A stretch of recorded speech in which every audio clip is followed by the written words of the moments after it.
Hello, everybody, and welcome to another edition of Coach Leah's After the Whistle.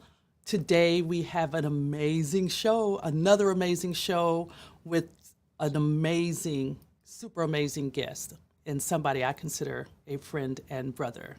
All right, let's go.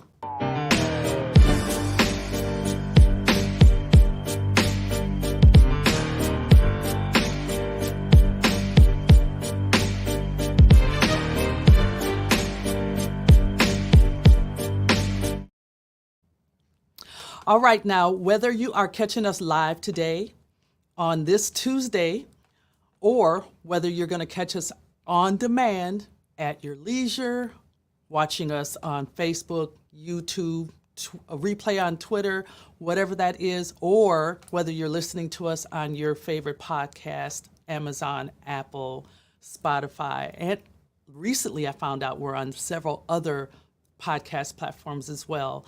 We are just so grateful that you have found us. You have found your tribe. We are here for you. We are here to explore the amazing and absolutely fascinating lives of athletes, elite athletes, and former athletes. And today's guest is none other than just that. I want to introduce you to a dear friend and colleague, Richard Walker. So Richard Walker is a highly accomplished professional with a diverse background in sports and media. As a former minor league football player, he earned recognition as a four-time All-Pro and caught the attention of NFL scouts, leading to an exclusive invitation to the 2012 NFL Regional Combine. Now, as a media and coaching coordinator for the NFL Alumni Wellness program and founder and president of Pro Legends Media, Richard utilizes his expertise to promote wellness among NFL alumni and provide engaging sports contests to diverse audiences.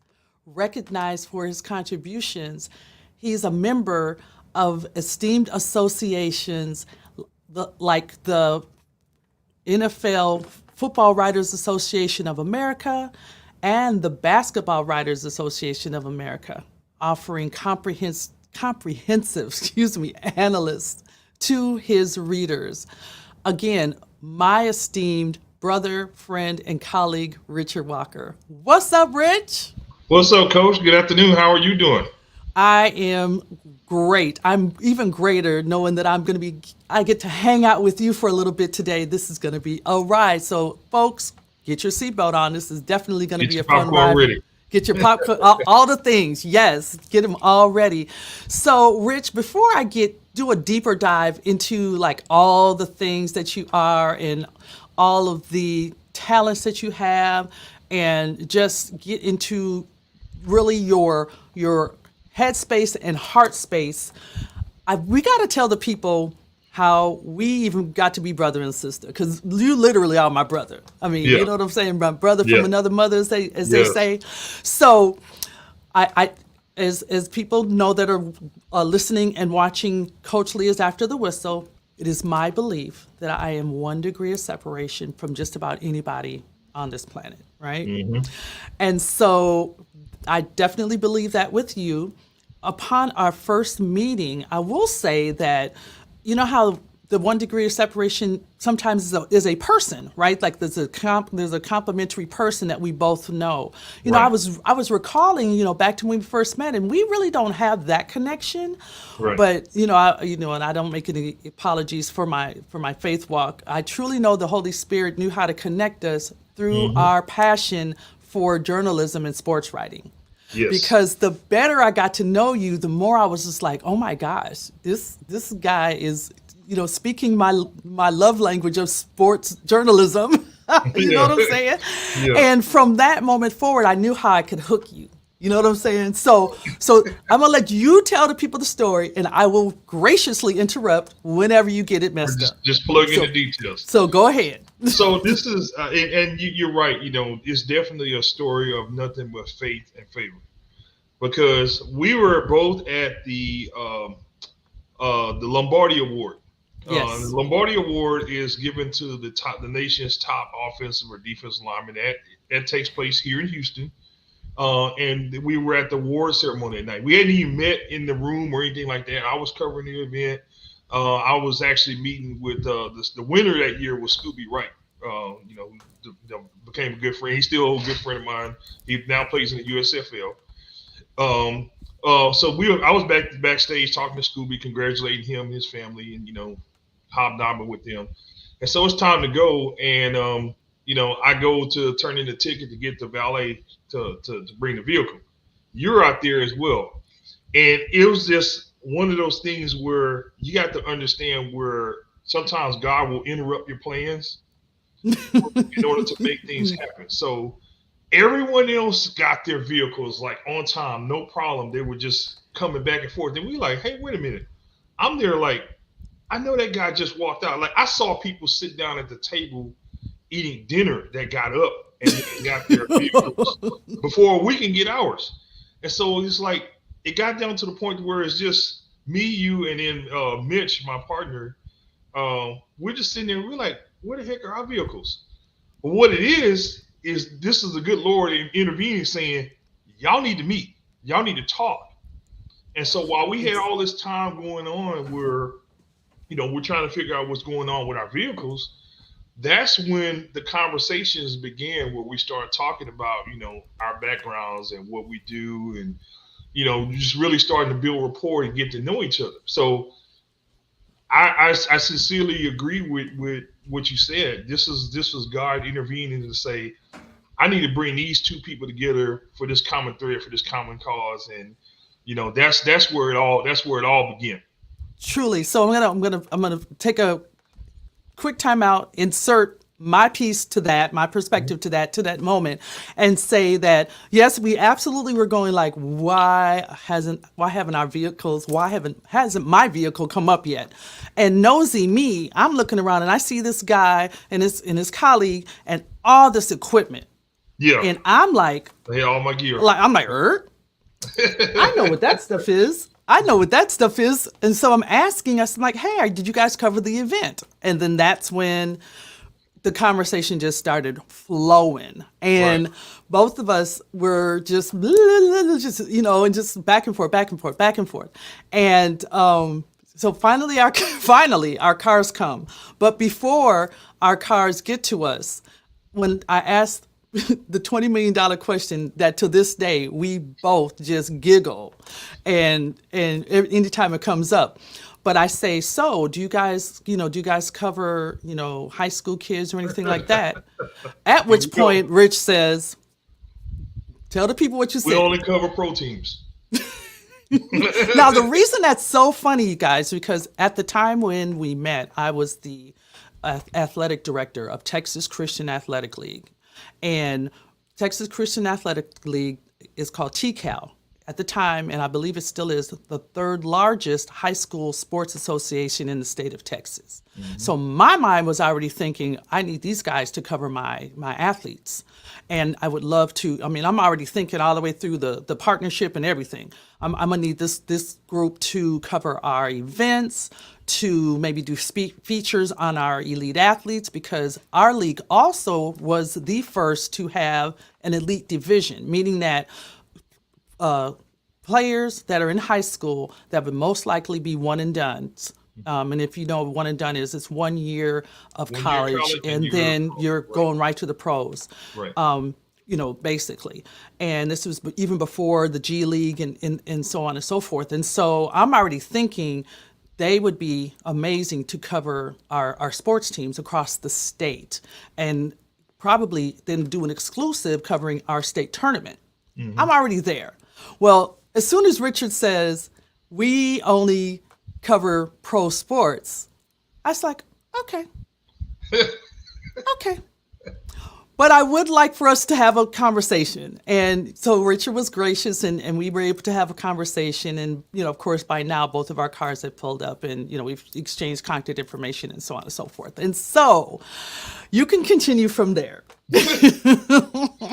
So fast forward, we continue to talk. She comes out to the studio with, we're running out at the time. So we're at the studio. And then you're gonna have to you're gonna have to jump in and fill in on this, Aaliyah. But this is where you're basically, you got me to commit to coming out to the tournament for the TCAL tournament. I was like, okay, yeah, we'll go ahead and come out to the tournament. And I believe the first tournament you guys covered for us was the basketball tournament. The basketball tournament. So the state, yeah. So coming up, so any of you guys that kind of know the kind of ebbs and flows in the calendar for sports, high school as well as pro, that the Butkus Awards, not Butkus, the Lombardi Award ceremony was November. Mm-hmm. Then you've got so this would be the now leading into the regular season for high school sports, and then state tournament is March. Mm-hmm. So now between December and March, yes, I got invited to the studio. But what I didn't know is that I was going to now start being a guest host on his show. On my show, yeah. Yes. So yeah. I got had shanghaied into that.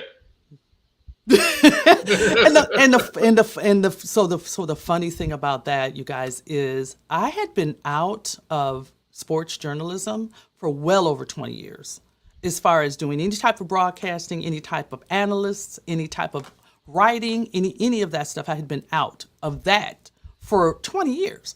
And so it's interesting how now Richard has shown me that this thing of being on quote unquote the TV or whatever this is that we're doing, right? All the different multimedia platforms, like as I like to call them, was really like riding a bike, because talking about sports, anybody that meets me knows that I can do that all day, every day, and I really, really enjoy it.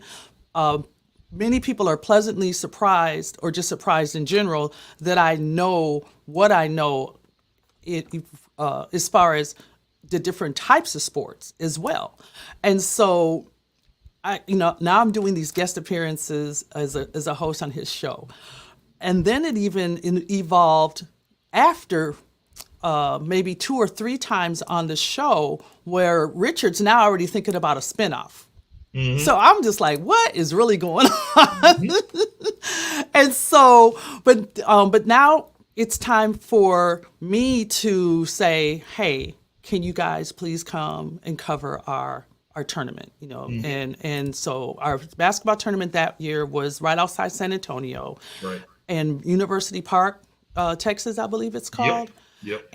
And so he brings his team. They do a phenomenal job. I promise you, the turnaround time from the actual game to when we were able to have highlights that we could upload and share was, I still don't know when your team had time to sleep. We went back to the hotel after the games and started editing that night. Like we were up till like maybe 2-3 in the morning editing that night.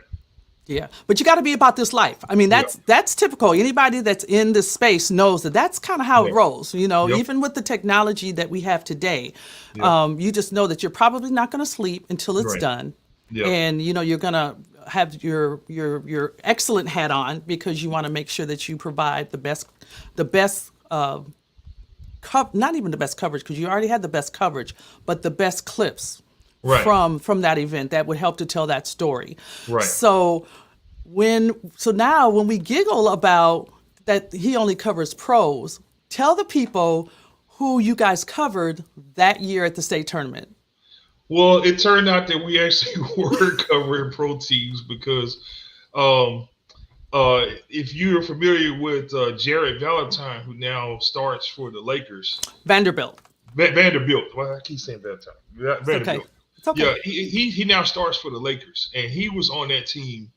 There was also what's the young man that he went to Baylor? He's actually NFL player now, but he was a basketball. Yeah, he signed with the Seahawks.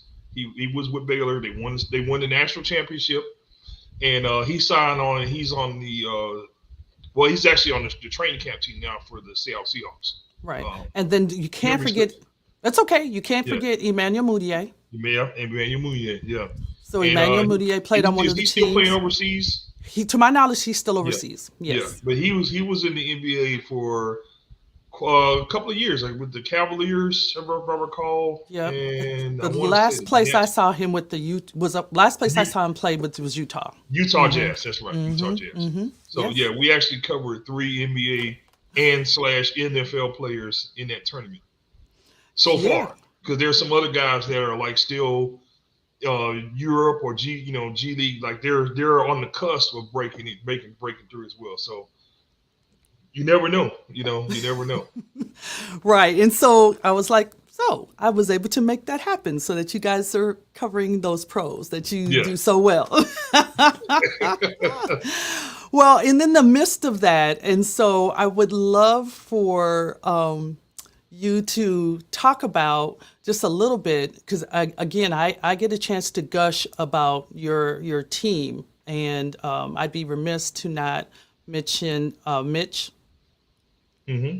So and he has promised to be a featured guest on our show as well on CoachLeah's After the Whistle. But Hmm. he is an amazing analyst, sportscaster. I mean, he's great. He's from Hmm. Detroit, but we won't hold that against him. Hmm. Well, damaged goods are okay too. His grammar skills, yes, yes, yes, yes, and Mike Tula, who was who is now an like full-time actor, isn't he? Is he Hmm. out in LA? Probably, Hmm. which bless their hearts, they're on strike And now. But Fatula, you gotta forgive me for this, but he recently won an Indie Award for one of the indie movies that he did. So I don't award-winning. recall, but yeah, he did win. He is an indie award for one of the indie films that he did. So he's a star in the making. So Nice. And the other thing that I love so much about what you do with your team is that you provide opportunities for people that are trying to break into the industry, interns, and Mhm. your space, bring the pain sports, with your having your radio, your podcast, the audio. I like to just call it multimedia. Like you've never limited yourself to just one way to tell the story. Mhm. Absolutely, because there are so many different ways to get the message out. And my vision for bringing the pain sports was exactly that. I think that as a sports media I think that the sports media focus has shifted away from telling the stories as they are on the field or on the court to the side narratives of all the other things that really take away from the game. We don't need to hear every single story that happens in people's personal lives, their personal endeavors that don't pertain to the game. So the idea was when I started this is to have a sports media conglomerate that tells the stories from the player's perspective, things that are going on, things that are pertinent to the game, some actual analysis that the fans can grasp to understand this is what you're looking at, because that's the way sports used to be covered. And Right. now, you have different agendas and different um, stories that, take away from all that. And one of the things that just grinds my gears is we have people, and no disrespect to anyone who is in the media that didn't compete, but we have too many people in the sports media business that never competed at any level. And I think That that's part. why we have so many people who ask the same questions that if someone had perspective of being an athlete would understand. The number one thing that grinds my gears is when you have a player or a coach or someone and they're at their very peak or the very valley. They either won a big game or they lost a big game. The first question they ask is, how are you feeling? Okay, Exactly. if you ever competed at any level, you know how I'm feeling. And you know that's not a good question to ask. Now, Right. I would like to say, okay, third down, when you made that critical pass that led to the drive continuing, which ultimately led to you guys winning the game. What is it that you saw in that defensive formation that made you call an audible? that made you flip your receivers? What is it on the basketball court that made you guys run the play off the pick for you to get the shot open so you can stop and pop? What is it? So like, take me to that moment. Players will give you everything because they love to go back and relive that moment. But what they don't want to do is share with you their feelings, because they don't want to talk about that, even whether it's high or low. It's not a good question, and people in media keep asking those type of questions. Or the alternative, which to me is even worse, I think about the NBA draft, and young man that was the second overall pick. He has no criminal record. He has no criminal history. He's never been charged. He's never been arrested. He's never been implicated. One of his friends were implicated in a murder trial. Right. Just someone he knows. We all know people who've done bad things. And so instead of congratulating the man, the fact that he comes from a very stable household, his father was a former player who didn't make it to the NBA, but he went through the grind. He went through playing overseas and CBA in Europe, and anywhere he could play basketball and make money, he did. And he developed his son. His sister's trying to make the WNBA. He's got another brother that went to the G League who's still later on in his years, but still, trying to live the NBA dream. Tell that story instead of talking about his friends who was stuck, who did a murder, had a murder situation. Why is that pertinent to that particular moment? And this is the peak of this young man's life at this point. He's just been announced as the second pick in the NBA draft. After all of those days, staying late in the gym, working on your jump shot, working on free throws, listening to coach, watching film, working out, all of those hours of dedication are basically thrown out of the way for you to highlight something negative that he wasn't even directly involved in. Correct. And that's the problem that we have with sports media today. So that was a vision of, when I created Bring the Pain Sports. That was the vision that I had in mind when I created the organization.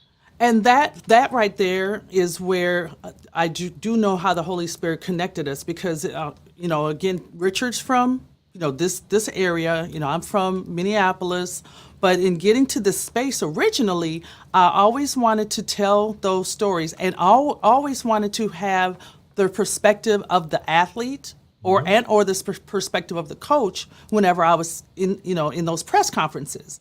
And I used to tell Richard, I said, back early in my career, I tended to be the one whose question ended up being the soundbite for all the major networks being shown later, because the athlete knew when I asked the question that I had a clue. Like, I had the perspective of the former athlete in asking my question. They would warm up, they would have the smile, they would feel energetic, and that's news. That's what you want to show in a clip. Yes. You know what I'm saying? And so the sensationalism, that's what you're talking about, Rich. That sensationalism and exploiting moments to think that that's going to get you more views. And these days, we call get you more clicks and that kind of thing. It just is so disparaging, and that's why I always talk about the fact that I want to bring this platform, and so I always want to support your platform as a legit journalist. Because, and again, no diss to people that want to tell sports stories, or that want to be bloggers, or that want to, just be on screen and have their voices heard. But it's something different about bringing the acumen of a journalist, and then on top of that, bringing the acumen and experience of being a former athlete to the space. Now, I will say that it's getting better. I definitely know it's getting better. Back, over 30 years when I was first in this thing, there were really nobody. I shouldn't say met, but saw Cheryl Miller at the Final Four. And when I was actually covering the Final Four for Insight News, and ran into Cheryl and said, I just wanted to tell you that one of the reasons why I do this, because I have my media credentials on us, and one of the reasons I do this is because back when I was first coming out of school, it was only you and Jane Kennedy. That was it. And she was like, well, Jane was a very good journalist. I said, yeah, but she was never an athlete. And so for you to have that shot and for you to inspire me, and I'm not that much younger, I think we're only 2 years apart. For me to have an opportunity to do that, you were very inspiring, and she was touched. I mean, she's such an incredible person, And an just amazing human. basketball analyst. And I wish that, they would really give her, the type of platform to be on the national stage, because she's the kind of person that not only brings the journalism experience, but also the perspective. She's the one who's going to break the play down for you and explain to you what the athlete sees at that particular moment. And that's the type of analysis that we need to get back to, Abs- as sports media, period. Yeah, and so again, this is what I love about, especially the women that are coming in the game, because honestly, most of the women that are being given this shot are the former athletes. And so I don't see it as much on the men's side, but I definitely see it on the women's side. So when you see a woman in front of you, know for sure that she's an expert. Know for sure that she really knows what she's talking about. And, don't let the lipstick and lip gloss fool you. We know a little bit of something about something in regards to this. But even when we do know a little bit about something, sometimes our tongue gets tied. And I promise, this is the other thing that has been so fun about working with Bring the Pain Sports. So you have this thing that I don't even know where you find the time for this, Rich. But tell the people about the bloopers. Okay, so I have a saying that I never throw away film. Anything that I shoot can and will be used in some way, shape, or form at some point. So even the mistakes, the things that we need to do another take. Like, I don't throw that away. I think that there's a place for that. It's a way to have fun, also. So I would put together at random these blooper reels of mistakes, either technical errors or speech errors, or just us cutting up, acting a fool, and like we're recorded behind the scenes. So it makes it kind of fun, breaks the monotony a little bit, and it's also one of the ways that I really learned how to edit very well is by and I also learned how to organize as I'm shooting. So as I'm shooting, I'm like, oh, I'm gonna say that for the blooper reel. So when I go back to file, I would have files like I would label like, this is a blooper, this is good, this. So everything that I've ever shot is in some way, shape, or form is labeled and tucked away somewhere. I can't with you. Okay, we got to check out your blooper reels. I know we've got something here that we can share. Okay. You're watching BTP Sports Talk about Sideline to Sideline. This is Richard Walker. We're at NRG. I said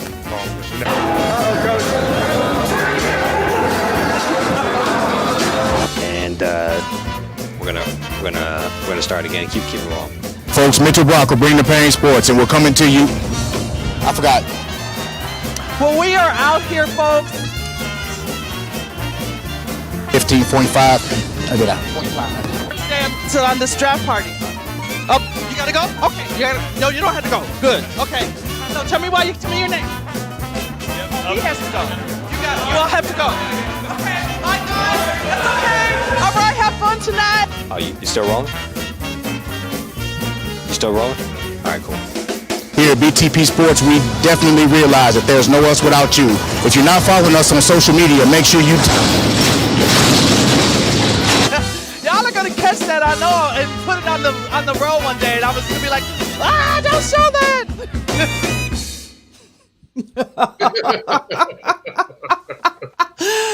Oh my gosh! And the thing that's so funny about that is literally as the mistakes are coming out of our mouths, we already know. We're like, oh, we're going to see this again. We are going to see this. It's kind of like when you watch film with a session with the coach, and you're like, you gonna get that? Yeah, you go back and it instills in your head too as a player, where you that you got some bad film out there. Ooh, I'm gonna see about that. Yeah, I'm gonna hear about that on Monday. Yeah, I'm gonna miss that back cut. Yeah, no doubt. It also helps you to stay sharp, also, because there's that little voice in your head. I got to get this right, or Rich gonna put me on the blooper reel. So it's the same thing. It's the same thing as sports. I got to get this right, or coach gonna put me on film. I don't want to be on film in front of the team. So it's a little bit of season, a little bit of pressure, there, but it helps with overall performance. So. Exactly. So speaking of that and keeping sharp, your training, the way that you train your interns as well as people that you bring into your team. Yes. I know that you're very particular about how everyone does things, and many have left you and gone on to do work with major networks, and whatever their dreams were, they were able to achieve that. And you just laid such a firm foundation for so many of them. You have a clip that I've seen where it kind of talks about how you train your cameramen. So this is a clip. I was talking to them about how to properly shoot and how, be in a position. And we had some fun with it too. Yeah. But being in position to get the shot is critical, because a lot of the mistakes that videographers would make is that they would try to shoot through their eyes. But you need to shoot as if you're sitting in the living room watching the TV. So you need to have that camera in position and be ready to catch the action and catch the shot. Because if you look through your eyes, the camera is not following, if that makes sense. So It's all about teaching the perspective of, you have to take your eyes off the field, use the fans' eyes, because your camera lens is their eyes, so they're able to capture the essence of what's going on. You're telling the story with the camera. So let's see your fun way of your cameraman training. We got him. You have to be in position. It's just like football. All right, you go ahead, kill it. It's like football. You got to be in position to make the play. Okay. Got you. When that opportunity presents itself, you got to be in position as the cameraman, ready. Where we go? Footwork. Look at the footwork. Oh, hell Look me. at the footwork. Huh? Who can shoot like this? Huh? He ain't got no hands though. What?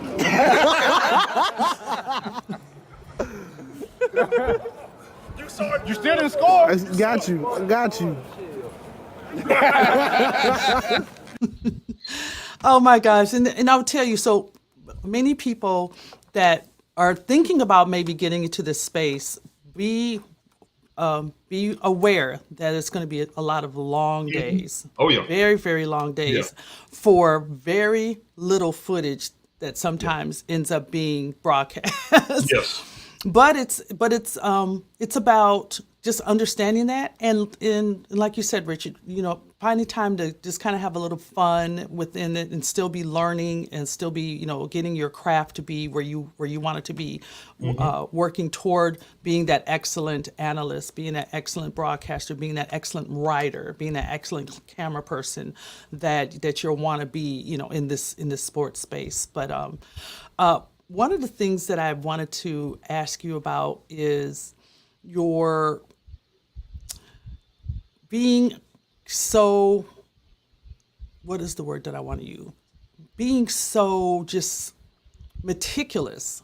And I would be remiss to not mention the fact that part of why you have the vision that you have is because you're this home filmmaker. Let's just talk about Epic Films for a minute. Mm-hmm. So that's where you've produced things, not necessarily sports related, but it's been a passion for so long of yours. And yes. So talk a little bit about Epic Films with a Q. So, Epic with a Q. Yes, Epic with a Q, which the name Epic actually stands for Experts in the Production of Image Quality. That's where it's an acronym for Epic. And the whole the goal behind that was, I had hired someone to do some film work for me, and the quality was so poor. I was like, oh my God, I could do better myself. Actually, maybe I can. So this is when I first kind of dipped my toe into sports media. God rest his soul, my good friend Craig Shelton, who was my former co-host. He and I started a sports talk, because let me back up for a second. How that all started was, I would just post predictions and post things online, and he would follow me, and like I had like this sort of like a low key cult following of people that were just like, man, I like the way this guy he talks, and he breaks things down, and In my predictions, I went on a ridiculous hot streak where I got 24 games in a row correct. So that's 2.5 weeks, perfect every week. And so people would follow my predictions, follow my picks. They would. I even had people like kind of arguing over, like, well, no, Richard said this, that, and the other. So, Craig reached out to me like, man, hey, you really got something you work with here. I was thinking about, doing because he was in radio for a number of years. He was like, I'm thinking about, getting back into it. So we just started talking, and that's where the radio thing kind of started, along with my man Ralph Cooper. Ralph Cooper is the man, the Godfather. So that was my first moment on radio was on Ralph Cooper's show. Shout out to Ralph Cooper. He was somebody who I was told I need to meet. Yes, the GOAT. Yes. Ralph Cooper. So I was actually doing Ben Hall, who purchased KCOH. I was actually doing some work for him when I was starting my business with Epic Films, getting my studio. I was actually doing some work for him when he was running for mayor. So I produced a lot of his ads for his mayoral campaign. I did some work with him in the community, shooting things that he was doing in the community. So I was going back and forth. Me and Mr. Hall was talking. And I ran into Ralph and, introduced myself and told him taking, video of the studio stuff, because I was trying to put together like a short documentary on KCOH, and like, walking around talking to people, hey, what's the story here? This accident. And when I sit down with Ralph, it was a whole thing. The man, if he sneezes, like history comes out of his nostrils. Like he is the most versed person in sport. I was just like a kid sitting in front of a campfire listening to this guy talk, because he's just oozing with so much expertise in sports history, and like he's one of the kind of guys that can like name drop Muhammad Ali by first name. Oh yeah, Muhammad. Right. And he can do that because he spoke to Muhammad Ali. Right. He spoke to George Foreman when he was on his rise to becoming a boxing legend.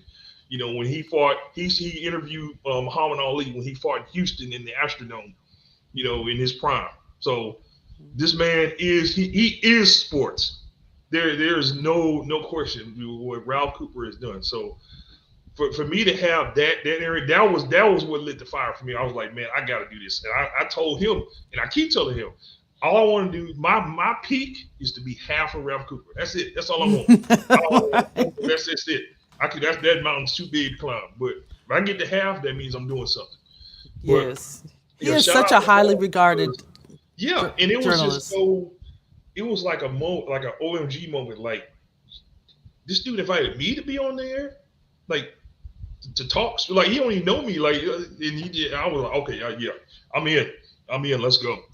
And, so that was the aha moment for me, where I really wanted to jump in, 2 feet into the sports thing. And so I don't know if people understand how incredibly not just smart, but smart, like organized. Like, you are a legit, on top of the creative side, you're also a legit like project manager when it comes to being able to organize and it in the productions, and it's incredible. I'm so honored. I mean, and it's iron sharpens iron. You always want to have people around you that can encourage you, that can show you something new, that can, and because there's so many sharks in this industry. Unfortunately, there's so many sharks. But when you have people that are around you that are doing this, that you can trust,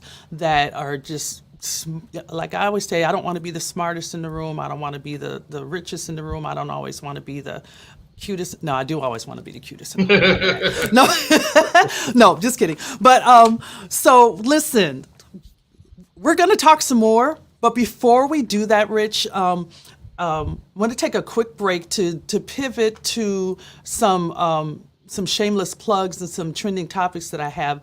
And when we come back to you, I want to talk about you as the athlete, and then talk about what are things that you're doing now since you've hung up those cleats, okay? So, all right, so let's go into my shameless plugs for a bit. So, of course, I have to take the opportunity to say a happy belated birthday to my goddaughter who you guys met about 2 episodes ago, Tisa Mitchell. Her birthday was on last Friday, if I'm not mistaken. And so we're going to wish her a happy, very, very happy birthday. And wishing her well. She's going to be a new assistant coach back at her alma mater, Minneapolis North High School. So when you guys have a chance, and again, the world is so small right now, the ability to be able to watch sports in different parts of the country is really easy. So if you're looking to find very highly competitive high school girls basketball, tune into the state of Minnesota. You know, back in the day when I was when I first became a college coach, you know, I would always go home to recruit. You know, I was living in different other parts of the country, but I always went back into Minneapolis to recruit. And my colleagues would say, "Why are you going there? Who's in Minnesota?" And I'm like, "Are you kidding me? I was there." I was one of the top players in the country, and I wasn't the only one. There were 4 of us in my class, 1983. Shout out to class of 1983. Matter of fact, our 40th high school reunion is this weekend, Saturday, August 5th, in Minneapolis. So shameless plug. But I was there, and again, was not the only, and wasn't the top coming out of my class. But there's plenty of talent, and sure enough, other people eventually figured it out, and now Minneapolis and the Twin City Metroplex is one of the hotbeds for girls basketball, and I'm so glad that people finally know that that some of the best players out of high school are coming out of the Minneapolis and St. Paul Metroplex. But you know, I just wanted to give that shameless plug. And also, speaking of Minneapolis and St. Paul, want to promote The Conversation. I have to talk about The Conversation with Al McFarland. And that's weekdays at 1 p.m. Central Standard Time, on demand, on YouTube, Facebook. It's youtube.com/@Insight News. Make sure you check it out. There are so many great, amazing guests that are on Al's show, having a conversation with him every day, starting at 1 o'clock Central Standard Time. And again, whenever you get a chance, if it's not live for you to catch Al, those episodes will be saved for you to watch on demand whenever you're ready. And so I definitely want you guys to check that out.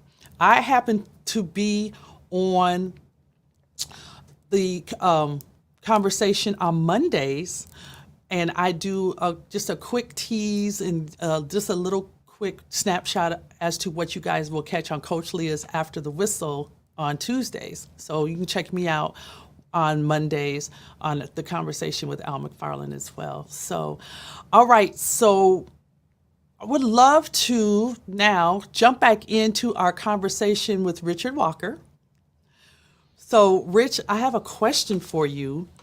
I want to know, what was it like for you as a high school athlete? Just talk about that a little bit, if you can remember that far. I don't know. I'm just kidding. Oh man, digging way back into the crates. Well, I think what's different today is that the coaches and the connection with the student athlete. And this is no offense to anyone that's the current coach right now, but back in the day, coach was daddy or mama number 2. Mm-hmm. And one of the things that you feared as a player, as a student athlete, was, I'm going to tell your coach thus and so. And it wasn't so much that we feared, them in a physical sense. We feared disappointing them, because we had coaches that connected with us on another level, that really pushed us to be great and would not accept anything less. So I think I learned a lot of my core principles as far as like being a man himself and being accountable and being a leader. And, I learned a lot of those principles through sports, and it's through all those great coaches that I had going all the way back to Pop Warner. So I think to me, that's the biggest gift that I got from being a student athlete, is that just, you take this raw lump of clay as a boy and you just mold it and shape it and you teach them. We learn life lessons on the field and on the court. And you apply that to your life as you continue to grow and mature. So I think that was, for me, the biggest takeaway was that exactly, just learning things like structure, discipline, focus, overcoming adversities, not making excuses, not making complaints. It's that mentality that, life is going to throw curves at you. Life is going to throw obstacles at you. There are going to be things that you are not expecting that will happen, and you just got to find a way to overcome it. So to me, that was the biggest lesson. That was the most vital lesson that I learned from sports, especially at the high school level. Pretty much your last rendezvous before you go into adulthood. So I think that's the biggest gift. Nice. So where did you play your college football? Started off at Middle Tennessee. Things didn't work out there. Came back home and finished my my degree, major in finance at University of Houston.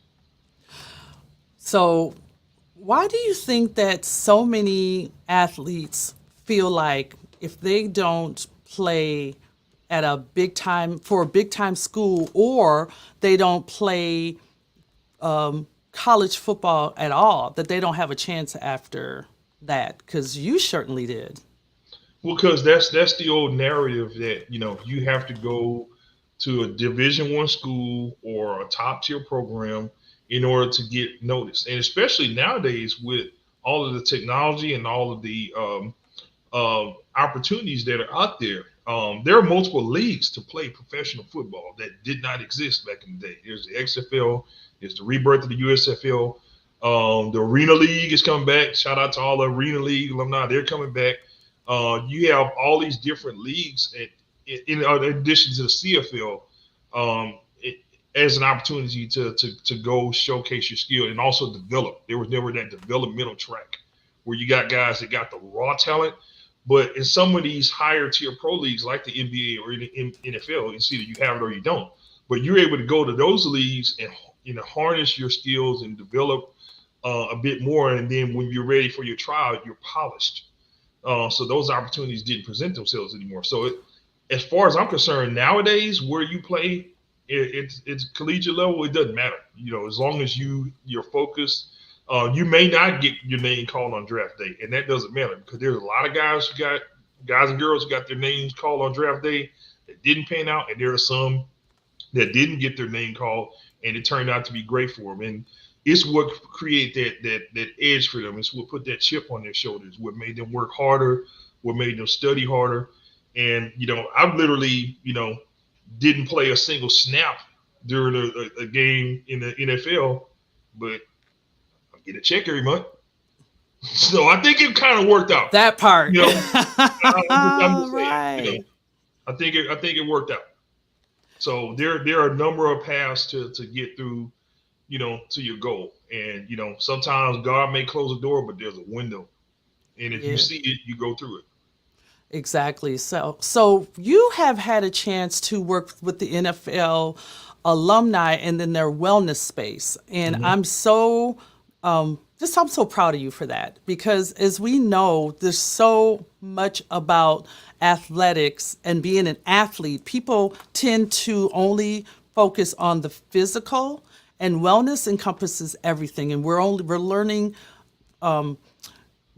too late as far as I'm concerned, but we are getting there. That it's a more of a comprehensive look that we have to focus on in order to maintain and have your abilities be sustained. So talk a little bit about your work with the Alumni Wellness Program. And then I do want you to pivot quick and talk about now that you're the founder and president of the Pro Legends Media. Okay. So again, this is another opportunity of favor in the works. So I was at the Radio Row in LA. So I'm running upstairs to get snacks. We just got off the air, and I'm running up. My greedy self runs up there to get snacks. So I'm in the green room. I'm filling my pockets with cookies, crackers, chips, soda, whatever they got up there. I'm hoarding all the snacks. I'm just, just wiping the green room out. And I look over the corner, I see a guy over there, and he's looking at me. I was like, man, am I gonna get busted for taking all the goodies here?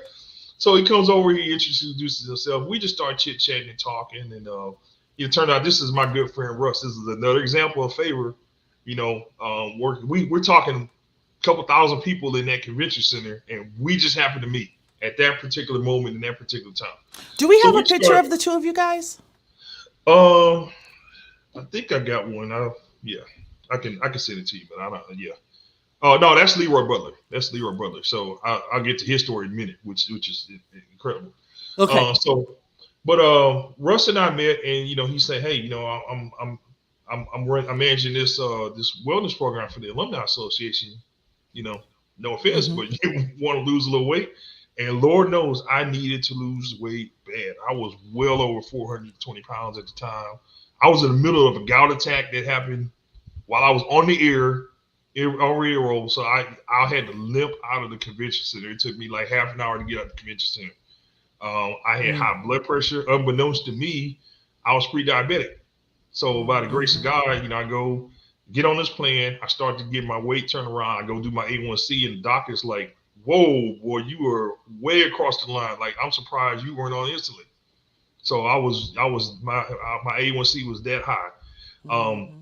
I get the weight off. I get down 91 pounds. And, as I'm going through this journey, it's just like, it's incredible. So at some point they presented me the opportunity to actually coach other players and help, be an ambassador to get other players foreign players on the program. Did that. And I've coached many foreign players to achieve their wellness goals, and still got more on the works. I recently met with Mayor Rachel Proctor in DeSoto. So we have a plan to deploy a wellness program for their senior citizens, because they have an obesity problem with their senior citizens in their senior center. So I met with them. And through Von Miller, who's with the Buffalo Bills, we had an event for them to talk about obesity. So there's a track there. And ultimately now, I said, we can't be selfish with this. This has to be more than a program. So we come up with the term tackle obesity, because I think that's the perfect way to describe how we need to address this problem. We have to tackle the obesity pandemic. Right. 4 out of 10 Americans are dealing with some way, shape, or form, or some comorbidity of obesity, and it's getting worse. Particularly, it's getting worse amongst our youth, which does a couple things. Number one, is going to shorten lifespan. But also from the sports perspective, there's a shrinking pipeline of athletes. And even our military, I spoke with a 3-star general who said the cost of recruiting a soldier has tripled over the past 10 years, because 6 out of 10 candidates for boot camp can't even do the PT to get through boot camp because they're overweight. They are redesigning the F-14 cockpit because the pilots are too fat to fit into the cockpit. So they had to go back and spend millions of dollars to re-engineer to make a wider cockpit to fit a wider pilot. So these are just examples of how obesity has just become such a problem in this company. And we're starting with football as a bedrock for this movement. So think of the tackle obesity movement. You're going to see that logo everywhere. This is the equivalent of the ALS ice bucket or the Susan B. Komen pink ribbon. We're doing this for obesity, and we open it up to anyone and everyone. Well, I love how you're an example of that. Look at your before and after, Rich. I'm so proud of you. Point of personal privilege, and I hope you don't mind me sharing this, but one of the times when you were getting your diagnosis for everything that's going on with you, you were in the hospital. Mm-hmm. And I couldn't get there quick enough. I just was like, what in the heck is going on? Mm-hmm. And to see you laying there and to know that my dear friend and brother has something going on that he was able to catch it. You were able to catch it quick enough. I was so grateful to God that happened, but I knew that was going to be something that was going to be that after the whistle, is that we call it, moment, where there was going to be a life-changing moment for you. Your after picture is 91 pounds lighter, and then Yes. I know it's still counting. We're still counting. Still counting. Talk to us about how the fact that you get to be this, not talk about it, but truly be about it at this stage.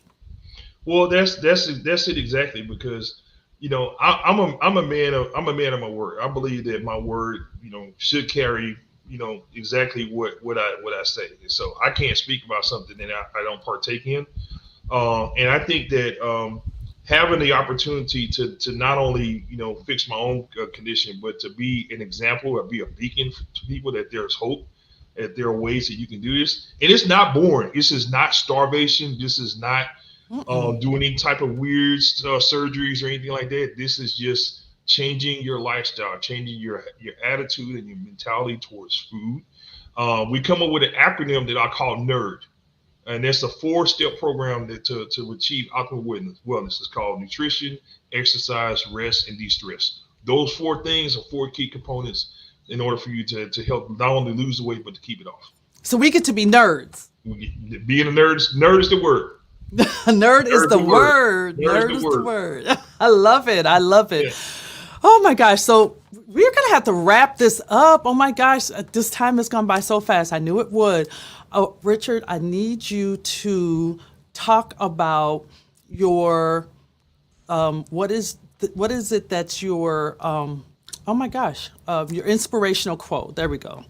So, so we're got an inspirational quote that I would like for you to share with us. Read this and then tell us why this is so important to you and why it's so inspirational. This is the quote. This is a Chinese proverb that I live by. It's called, it says, the best time to plant a tree was 20 years ago. The second best time is now. So on one hand, the proverb is saying, yes, it was an opportunity for you to do X, Y, and Z in your life. Okay, that time has passed. Now is the second best time to do exactly that. And I think a lot of times we focus on missed opportunities so much that we miss the opportunity that presents itself right now. And I have a saying that you never starve today trying to feed tomorrow.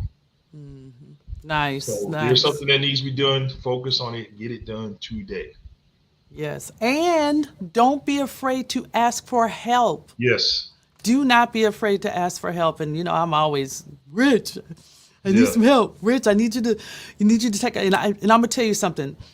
I never take for granted when you're able to have those moments, but that's what good friends do for each other. You know that they only call, I shouldn't say they only call on you, but when they call on you, know that you really need to try to take that time for your friends. And we've been that for each other in times now that, gosh, going on 9 years already. Mm-hmm. Time has flown by, absolutely flown by. Well, Rich, listen. You also have a sports show that is actually based out of California. Yes. And that's shown when? Let's talk about that real quick. It's actually I actually decided to focus on the obesity movement. So my podcast is called Tackle Obesity also. Got it. It's a pivot to not only nutrition, but also how to live a good lifestyle. Sure. And there's sort of a sports pivot to it also. So that's kind of where pro-religious media ties in, because the whole concept of pro-religious media is to tell stories that you never heard before. You hear all these great stories of accolades on the field and things like that. But what about the story behind the story? So real quickly, Leroy Butler, who was the guy that you showed earlier, Leroy couldn't walk correctly until he was 7. He was on the field watching kids play. He was crying. His mom told him, "Don't worry, God's gonna fix this for you. You're gonna play football one day." Fast forward, he starts at Florida State with Deion Sanders. He gets drafted by the Packers. He wins the Super Bowl and gets inducted to the Pro Football Hall of Fame. So this is me here, and we're actually honoring Dick Butkus at his Lifetime Achievement event. So I'm happy to say that Pro Legends is going to be working close with Leroy to help produce his life story, which will be on Netflix and Amazon, all of the platforms. And then we're also going to be doing the same with Dick Butkus.